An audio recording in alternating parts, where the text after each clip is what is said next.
JEE 2009 का question है। इस क्वेश्चन में क्या बोला है, a charge Q is place at each of the opposite corner of A square. एक यानी कि एक स्क्वायर दे रखा है, यहाँ पे दो कॉर्नर पे जो चार्ज रखा हुआ है, यहाँ पे भी क्यू रखा हुआ है, यहाँ पे भी क्या रखा हुआ है, क्यू चार्ज रखा हुआ है, साइड मान लो ए के बराबर है।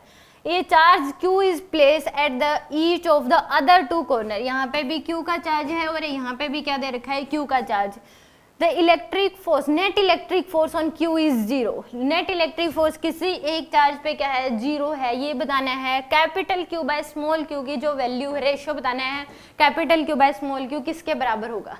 यहाँ पे इस केस में अगर देखा जाए तो ये दोनों जो चार्जेस हैं क्या लगाएंगे, एक दूसरे पे रिपल्सिव फोर्स लगाएंगे। इस पे मान लो नेट फोर्स जीरो है तो इधर फोर्स लगेगा, ये F1 मान लो।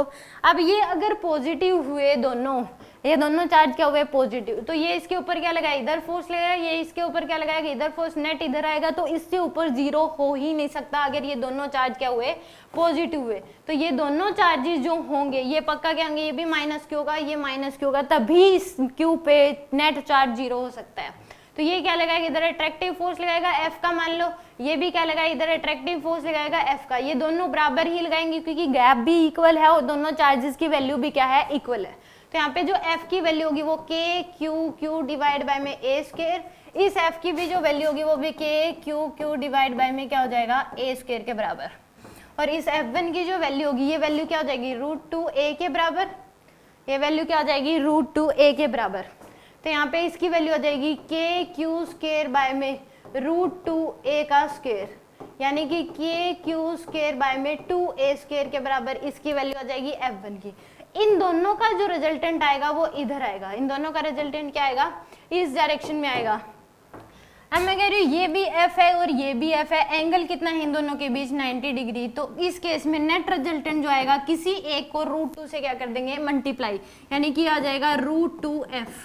ये कितना आ जाएगा आपके पास, √2f। ये रिजल्ट होता है कि अगर मान लो किसी ब्लॉक पे दो फोर्स लग रहे हैं, ये भी F है, ये भी F है, एंगल उन दोनों के बीच 90 डिग्री है, तो रिजल्टेंट आता है किसी एक को √2 से मल्टीप्लाई कर दो, √2f। या फिर आप सिर्फ फॉर्मूला लगा दो, a square plus b square plus 2ab cos theta पूरे का √, इससे भी करोगे तो भी आंसर कितना आएगा, √2f ही आएगा।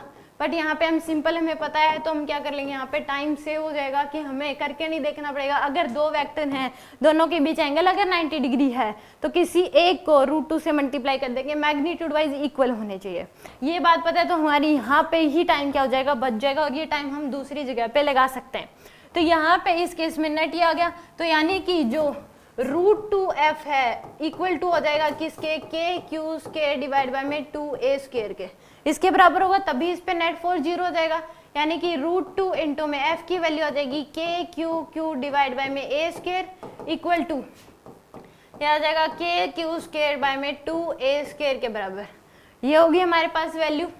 तो यहाँ से a स्क्वायर से a स्क्वायर कैंसिल, तो इस केस में K से K कैंसिल, AQ से AQ कैंसिल, तो हमारे पास √2q इक्वल टू क्या आ गया, q डिवाइड बाय 2, ये आ गई। इसने कहा कैपिटल Q बाय में Q इक्वल टू क्या आ जाएगा हमारे पास, इसको इधर यानी कि 2√2 डिवाइड बाय में क्या आ जाएगा, 1 के बराबर। तो आंसर आ जाएगा 2√2 डिवाइड बाय में 1, आंसर क्या आएगा, 2√2 डिवाइड बाय में क्या आएगा, 1 के बराबर आ जाएगा Q बाय में Q की वैल्यू।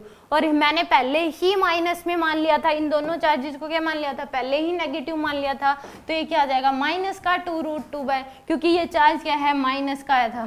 तो यहाँ पे क्या आ जाएगा, ए ऑप्शन क्या होगा इस केस में, करेक्ट होगा। सिंपल, हमें क्या करना था, बस चार्ज नेट फोर्स देखना था। इस क्वेश्चन को जल्दी करने के लिए दूसरी बात हमें ये पता होनी चाहिए कि अगर दो फोर्सेज इक्वल हैं तो उस केस में एंगल 90 डिग्री है, तो रिजल्टेंट क्या आ जाएगा, किसी एक को √2 से मल्टीप्लाई कर देंगे और इन दोनों फोर्सेज को क्या करना था, इक्वेट।